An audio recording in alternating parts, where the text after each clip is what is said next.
Hello students, क्या आपको पता है कि अगर हमारे पास में दो वेक्टर्स है और हम उन दोनों वेक्टर्स के बीच का एंगल चाहिए तो हम कैसे फाइंड करते हैं, चलिए समझते हैं। सपोज हमारे पास में दो वेक्टर्स है, ए वेक्टर एंड बी वेक्टर।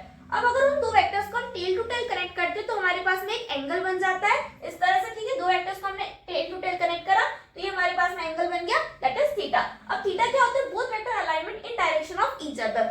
दोनों ही वेक्टर के डायरेक्शंस में जो हमारे पास में अलाइनमेंट बनता है वो होता है हमारे पास में एंगल। ठीक है, अब जो थीटा होता है उसकी जो वैल्यूज होती है वो होती है 0 से 180 डिग्री के बीच में। नाउ अब इस एंगल को हम फाइंड कैसे करते हैं? उसको फाइंड करने के लिए हमारे पास फॉर्मूला होता है cos theta is equals to a vector dot b vector upon magnitude of a vector and b vector. अब हमें तो चाहिए एंगल, ठीक है, थीटा चाहिए तो cos को हम उधर साइड भेज देंगे तो ये हो जाएगा cos inverse, then cos inverse, then as it is लिख देंगे। ठीक है, a vector dot b vector upon magnitude of a vector and b vector. अब ये फॉर्मूले को हम कब यूज करेंगे? जब हमारे पास में क्वेश्चन में दोनों वेक्टर्स गिवन होंगे। ठीक है, दोनों वेक्टर्स अगर हमारे पास में क्वेश्चन में गिवन होंगे तो हम ये वाला फॉर्मूला यूज कर हमारे एंगल को फाइंड कर लेंगे।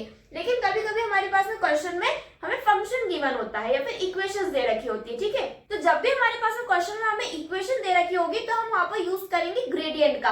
अब ग्रेडियंट क्या होता है मैंने इस पर डिटेल वीडियो बनाया है, अगर आपने वो वीडियो नहीं देखा तो उसके लिंक डिस्क्रिप्शन में वहां से आकर उसको देख सकते हैं। तो उसके लिए फॉर्मूला क्या होता है, देखो अगर हमारे पास में इक्वेशन होगी तो वो होगी एक स्केलर फंक्शन होगा। ठीक है, तो हमें क्या करना होगा, हमें क्या चाहिए, वेक्टर चाहिए, तो हम उस स्केलर को कन्वर्ट करते हैं वेक्टर में, तो उसी को बोलते हैं हम ग्रेडियंट। ठीक है, तो यहाँ पर हम करेंगे क्या, theta is equals to cos inverse. अब a वेक्टर है उसकी जगह हमारे पास में आ जाएगा दो इक्वेशंस होंगी। ठीक है, सपोज हमारे पास में एक इक्वेशन है फाई और एक इक्वेशन है हमारे पास में f। ठीक है, उसको हमने f और फाई कंसीडर कर लिया, तो यहाँ पर हम लेंगे ग्रेडियंट ऑफ फाई, यहाँ पर हम लेंगे ग्रेडियंट ऑफ f।